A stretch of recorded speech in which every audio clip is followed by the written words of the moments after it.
Water, so necessary for life, but in vast quantities so frightening. Rivers, oceans, seas, lakes, all have been the subjects of unexplained mysteries. Today, we'll see 3 chilling disappearances of fishermen. Horror at Lake Shawnee.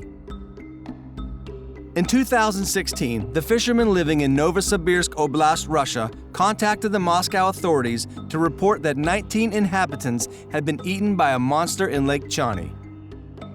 Lake Shawnee is in the middle of desolate Siberia, and the inhabitants of the surrounding area depend almost entirely on the fishing that is caught there.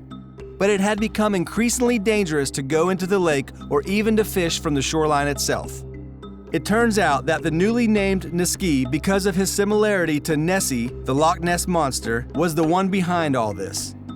It was first seen in 2012 when a Russian Special Service soldier named Mikhail Doronin fell from his boat and into the water after being hit by something.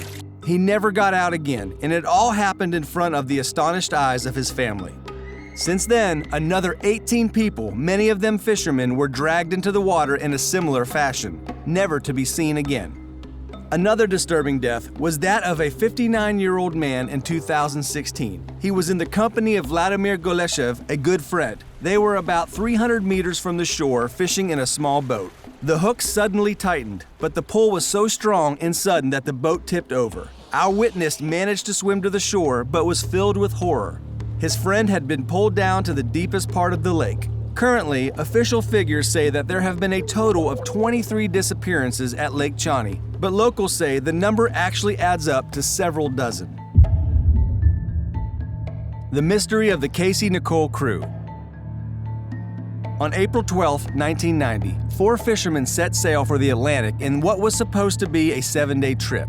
The boat they were on was named the Nicole, a small fishing boat in poor condition owned by a man named Doug Tyson. Nathan Neesmith, at the helm, was in the middle of the job on the first morning, but he felt that something in the boat was wrong, like there was too much weight. Nathan woke his brother, who was also a member of the crew. When they investigated the front of the boat, where the other 2 men were sleeping, they noticed that the ship was indeed sinking. In fact, the engine room was completely underwater. Quickly, they had to use buckets to get the water out, but it was no use. The water kept coming in through some hidden gap. They set about taking out the life raft while one of them called for help over the radio. In the end, they gave up and fled the raft, which was also in very bad shape. The next morning, about 7 kilometers from where they had left the Nicole, Nathan offered to return and try to use the boat's radio to call for help. There in the distance, the hull of the boat could still be seen. In the end, after swimming all day, Nathan arrived at his destination, but the radio was not working. In the morning, he could see a cargo ship passing by where his friends were supposed to be, but it was moving strangely. Nathan assumed he was rescuing the crew and that they would soon come for him, but this was not the case. It was 4 days before he was finally rescued by the Coast Guard, but he never saw his friends again. However, the strangest thing about the case occurred later. One day, Nathan's sister received a very strange phone call. A man who did not know a word of English repeated the brothers' surnames again and again, followed by the phone number he was calling. Then the call was cut off. Interestingly, Doug Tyson, the owner of the fishing boat, received a very similar phone call the same day. Throughout that year, they continued to receive the identical calls, from which it was impossible to deduce anything. But in 1991, there was a different phone call. It was the same person in very precarious English. He said, "I'll take you home." And to this day, they are still waiting for that mysterious person to bring their brother back. The crew of the Sarah Joe. In 1979, the whaling ship Sarah Joe set sail from Maui, Hawaii. On board, there were 6 veteran fishermen. The day was clear, but late in the afternoon, a storm hit the seas. On shore, the fishermen's families approached the shore to see if they could spot the Sarah Joe, but the storm was stronger than ever, making it impossible to see anything.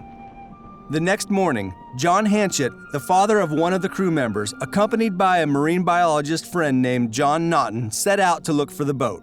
Together, with the Coast Guard, they searched over 116,000 square kilometers of ocean with no results. In the end, it was assumed that the Sarah Joe had sunk and that there were no survivors. But almost 10 years later, in 1988, the marine biologist John Naughton, who had helped in the search, was on an expedition on a reef near the Marshall Islands, 2,000 miles from Hawaii. That was when they discovered the remains of a ship.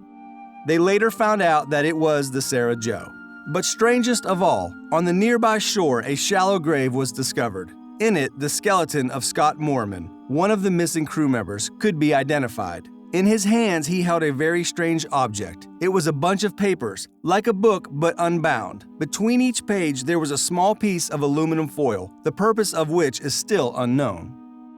Although a little unlikely, the storm may have pushed the Sarah Joe toward the Marshall Islands. But who buried the sailor and did not notify the authorities? And what did the wad of paper and aluminum mean in his hands? To this day, it remains a mystery, haunting the victims' families. Besides disappearances, in the ocean, other very disturbing things have happened. You wonder what? Ships that have encountered giant monsters in the ocean. Find out what they are in this video.